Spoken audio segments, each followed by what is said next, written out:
May late realization ba kayo? Kasi ako, na-realize ko lang. Kaya pala gusto ng mga magulang natin na kumain tayo ng sabay-sabay dati. Kasi darating yung araw, nakakain na lang tayo mag-isa. Kaya pala ayaw nila mawala tayo sa paningin nila dati.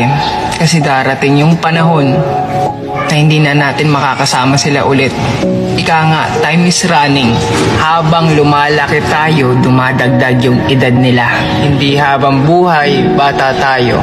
Kasi tumatanda din sila. Life is too short, ika nga. I just realized na kaya pala tayo pinupurga ng matatamis dati nung bata tayo. Kasi hindi habang buhay, bata lang tayo. Dahil pag tumanda tayo, mararanasan na natin yung pait ng buhay. Lahat ng realization na narinig nyo kanina, applicable yan sa tunay na buhay. Pero eto lang talaga yung tumatak sa akin.